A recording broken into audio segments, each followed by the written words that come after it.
Benjamin Dube akigera i Kigali ati Precious niwe muririmbyi nzi mu Rwanda byumva gute? Ni byiza turaziranye ko twahuye muri Dallas nibaza ko ariyo mpamvu yavuze ko ari njye wazi. Precious ntabwo mperuka kubona indirimbo yawe imeze neza nta pressure mfite. Uracyaririmba? Ndaririmba.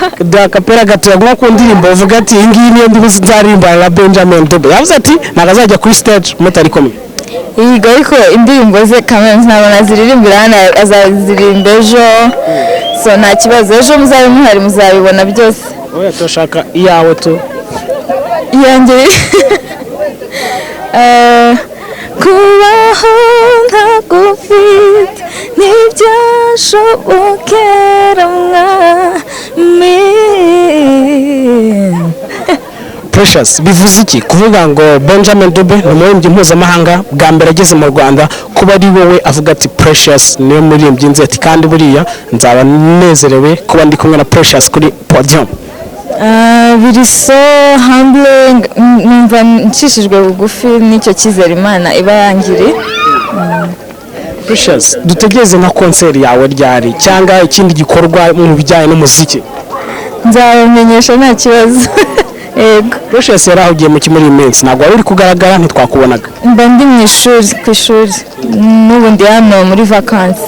Ibintu birukundira Benjamin Dube cyangwa byagutunguye imenyana na Benjamin Dube story yagenze gute?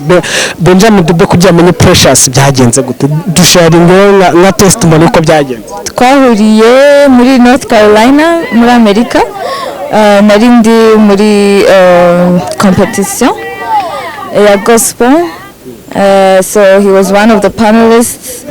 Nuko twamenyanye, nyuma dukomeza kuba in touch kubera nari natsinze iryo rushanwa. Twongera guhurira muri Dallas muri concert yari yaje kuhakorera, ni gutyo like we just connected kuva icyo gihe nyine. Bifata gute kuba uziranye na Benjamin Dube kuba muri in touch? Bivuze iki ku muziki wawe cyangwa byongereye experience kuri wowe? Kubera ari umuntu bimaze nk'igihe twavuga ko he's a legend. Numva ari ibintu bituma nca bugufi nkavuga ati okay, niba Imana yaremeye ko ngira izi connections, that means he's taking me far, kandi numva bishimira Imana cyane. Urakoze cyane. Urakoze nawe.